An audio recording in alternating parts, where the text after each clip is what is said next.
రోడ్లు చెట్లపై ప్రమాదకరంగా వేలాడుతున్న వైర్లపై సీరియస్ అయ్యారు మంత్రులు. ప్రజల ప్రాణాలతో ఎవ్వరూ చెలగాటమాడినా ఊరుకోబోమని హెచ్చరించారు. రూల్స్ ఉల్లంఘించిన ఫర్టిలిటీ సెంటర్స్ పై చర్యలు తీసుకుంటామని చెప్పారు. వర్షాలతో నష్టపోయిన రైతులను ప్రజలను తప్పకుండా ఆదుకుంటామన్నారు మినిస్టర్స్. ప్రభుత్వ హాస్పిటళ్లను బలోపేతం చేస్తామన్నారు.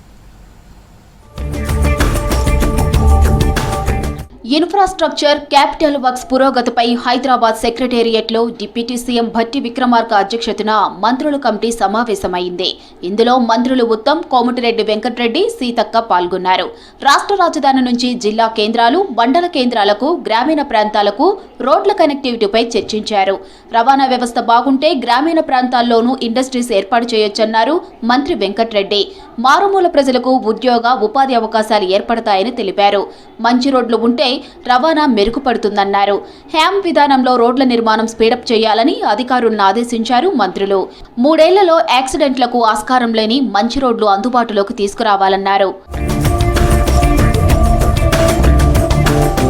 విద్యుత్ స్తంభాలకు కేబుల్ వైర్లను వెంటనే తొలగించాలన్నారు డిప్యూటీ సీఎం భట్టి విక్రమార్క. అనుమతి లేకుండా విద్యుత్ కనెక్షన్లు తీసుకున్న వారిపై కఠినంగా వ్యవహరించాలని ఆదేశించారు. విద్యుత్ స్తంభాలకు కేబుల్ వైర్లు తొలగించాలని ఏడాది క్రితం ఆపరేటర్లకు ఆదేశాలు జారీ చేసినా ఎవరూ స్పందించలేదన్నారు. సెక్రటేరియట్లో విద్యుత్ శాఖ సమీక్ష నిర్వహించారు భట్టి. ప్రజల ప్రాణాలతో చెలగాటమాడటం సరైంది కాదని చెప్పారు. రాష్ట్రంలో అంగన్వాడీలు దేశానికి ఆదర్శంగా నిలుస్తున్నాయన్నారు మంత్రి సీతక్క. ఫేస్ రికగ్నైజేషన్ సిస్టంతో ప్రతి చిన్నారికి, ప్రతి తల్లికి సరైన సమయానికి పోషకాహారం చేరేలా తీసుకుంటున్న చర్యలు మంచి ఫలితాలను ఇస్తున్నాయని చెప్పారు.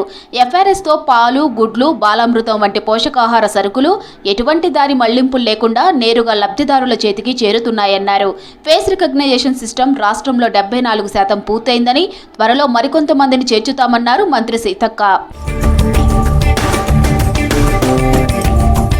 రాష్ట్ర వ్యాప్తంగా ఫర్టిలిటీ సెంటర్లో తనిఖీలు చేశామన్నారు మంత్రి దామోదర రాజనరసింహ. రూల్స్ ఉల్లంఘించిన సెంటర్లపై చర్యలు తీసుకుంటామని చెప్పారు. సికింద్రాబాద్ గాంధీ హాస్పిటల్లో తనిఖీలు చేశారు మంత్రి దామోదర. ఓపీ, ఎమర్జెన్సీతో పాటు పలు వార్డులను పరిశీలించారు. రోగులతో మాట్లాడి హాస్పిటల్ అందిస్తున్న సేవలపై ఆరా తీశారు. గాంధీ హాస్పిటల్ సిబ్బంది, ఎక్విప్మెంట్ కొరత తీరుస్తామని చెప్పారు. మోడ్యులర్ ఓటీపీస్ అనేది ఒకటే ఫ్లోర్లో ఉండాలి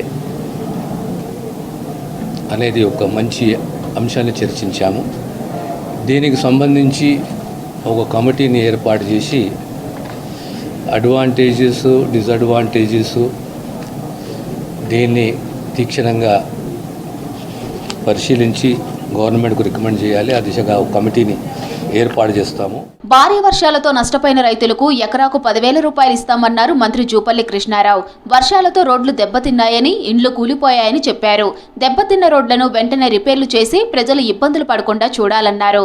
నిర్మల్, ఆదిలాబాద్ జిల్లాలో వరదలపై సమీక్ష నిర్వహించారు మంత్రి జూపల్లి. వర్షాలు, వరదలతో జరిగిన నష్టాన్ని శాఖల వారీగా అంచనా వేయాలని అధికారులను ఆదేశించారు. హైదరాబాద్ బ్రాండ్ ఇమేజ్ కాపాడేలా అందరి సహకారంతో గణేష్ నవరాత్రి ఉత్సవాలు జరుపుకోవాలన్నారు మంత్రి పొన్నం ప్రభాకర్. సమాచార, దేవాదాయ శాఖ, సాంస్కృతిక శాఖ మంచి కార్యక్రమాలు చేయాలని చెప్పారు.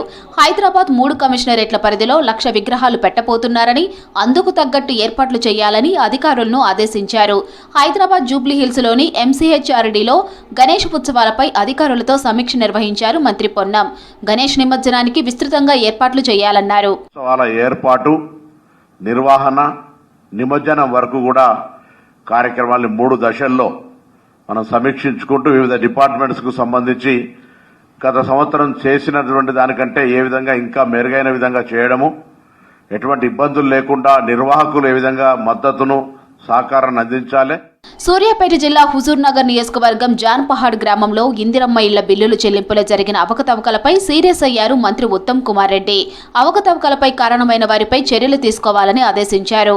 దీంతో కార్యదర్శి వెంకటయ్యను సస్పెండ్ చేశారు సూర్యాపేట కలెక్టర్ నందలాల్ పవార్. ఏసీబీ అధికారులు వెంకటయ్యపై కేసు నమోదు చేశారు.